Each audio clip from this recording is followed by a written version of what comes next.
If you have people in your life who are occupying your time for their self-benefit, you should erase them from your life. Get away from people in your life that's hating. Get away from your family members that ain't ever opened a business. Get away from your family members that ain't ever followed their dream. Get away from your family members ain't never been nowhere but to the family reunion. Ain't never been to a beach. Get away from them. Get away from them. I had to do it. Everybody has had a seasonal friend. My father had third grade education. You know what he used to tell me all the time? Everybody come with you, can't go with you. That's a cold lesson to learn in life, man. Everybody come with you, can't go with you. There's some people that can go with you just to a certain point. And the moment you try to elevate, you're going to start losing some people. Everybody ain't happy for you opening your boutique. Oh, she thinks she is going to open up a damn store. I ain't buying none of that. I ain't telling nobody about it. It's called jealousy. It's a more modern term. They're called haters. Yeah. Don't be fooled by all that fake love. Don't be fooled by their phony smiles, their hugs, their I love yous. Snakes in the grass. Snakes in the grass slithering. I hear them coming a mile away. I can smell them. I can sniff them. I can see them. I can taste them. But some of you get blinded by them. Yeah. Your so-called friends, your so-called homies, your so-called partners, your so-called girls, they deserve an Academy Award for the best actors, the best actresses of the year, because they can put it all. They there for you when everything's great. They there for you when everything is wonderful. They're there for you when you balling. They're there for you when you rolling. They there for you when you treating. They there for you when you got money. They're excited, girl, we gonna do this, man, bro, where we going tonight? Y'all out to eat. Oh, I forgot my wallet. Looking for you to pay, because they know you got it. The sad story is that when you up, they all riding with you. When you down, ain't nobody in the car but you. They act like they got love for you, but only because it benefits them. I don't know how many different ways I can say this. Just because they are in the car with you does not mean that they are riding for you. So many of us have to learn this the hard way. Situation where you've poured into this person. You have nothing but their best interest in your heart. And then when the shoe is on the other foot, they don't even want to talk to you. They act like they got love for you. Have your friends, have your family, have your relationships, but make sure you pay close attention to the circle, to your company that you keep. Because when you need them the most, I promise you, they will turn your back on you. You need to find you a group of friends, and y'all need to make a pact, and y'all need to keep that pact. And you need to know in your heart of hearts that if you down, they gonna pull you up. And if they down, you gonna pull them up. So have your friends, have your family, have your relationships, but make sure you stay woke. I call them halftime homies, because half the time they smiling in your face. Half the time they want to take your place. Remove and eliminate those halftime homies from your circle.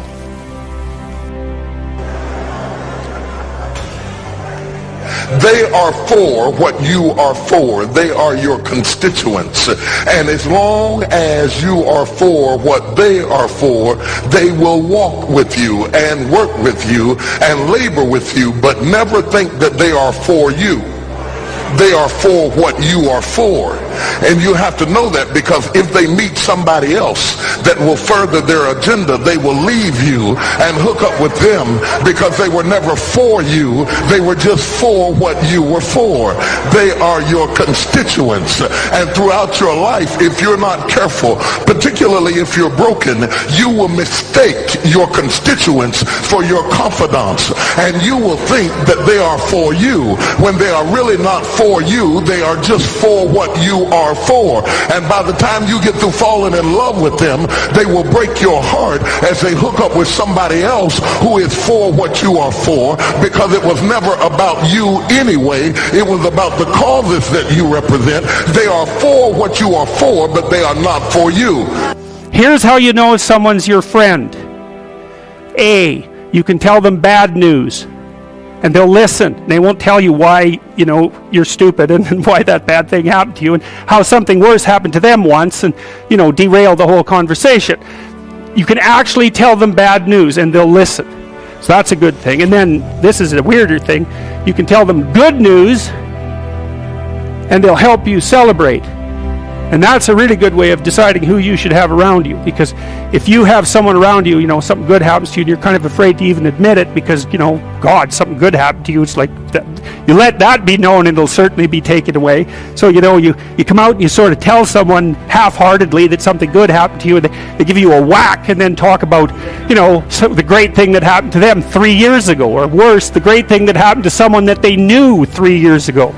It's like, go away from that person. They're not helpful to you, and they're not helpful to themselves either. And so you want to surround yourself. You got to think about this.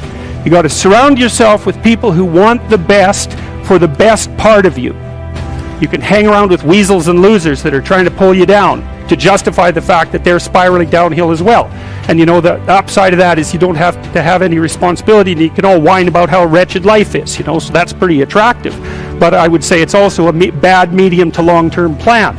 And so it's acceptable and desirable to try to surround yourself with people who are facilitating your development. And you might say, well, I've got people around, I know them well, they're not doing that well, and they don't fit into that category. It's like, what's your point? What are you going to do with them exactly? If they'll listen and cooperate with you and move towards a better future, great. If they don't pay any attention and they keep doing the same damn things over and over and they're not going anywhere and it's painful, then maybe the proper thing to do is say, you just have your misery. I'll go off and have my life. And maybe you'll wake up at some point in the future and think that's a better way of being. Because just putting up with it is, they call that enabling, right? You put up with that sort of behavior, you're providing tacit consent for it and even tacit approval. It's like, it's a bad idea. You have, I would say, both the right and the responsibility to surround yourself with people who are good for the best part of you. The third group are your comrades.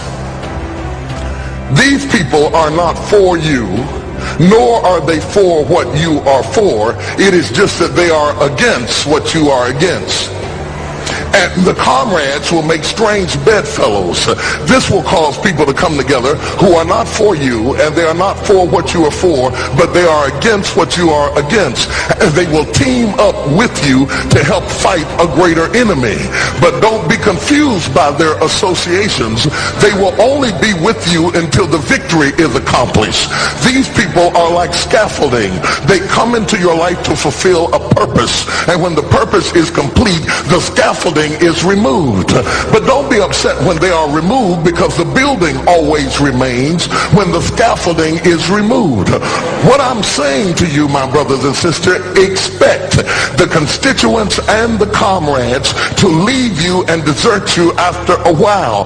Don't be upset when they don't react to your dream the way you expected them to, because they were never really with you in the first place. Be careful then who you tell your dream to, because if you tell your dream to your constituents, they will desert you and try to fulfill the dream without you. If you tell it to your comrades, they won't support it because they never were for what you were for anyway. If you find a few people in your entire life with whom you can share your dream with, you are a blessed somebody. I can tell you how to identify people who are really for you. If they are really for you, they will weep with you when you weep, and they will rejoice when you rejoice. When you walk in a room and you tell somebody good news, stop being happy for a minute and watch their reaction. If they're not happy for you, shut your mouth and walk back out of the door. Oh, y'all don't hear what I'm saying to you. Oh, yeah, because when they are really connected to you, they will be happy for you when you share your dream. Find somebody, look them in the eye and say, are you happy for me? If you don't get the right reaction, don't tell them anything else. You need somebody who's really going to be happy for you. I don't want just anybody praying for me. I don't want none of them haters praying for me, because you know you hate me and you don't want me to succeed. I want somebody praying for me who really wants me to be blessed, who wants me to be an overcomer, so you can put up your oil and stop speaking in tongues, because you know you never did speak to me anyway, and ain't no need in you coming up here in this hospital like you gonna pray some cancer up off of me.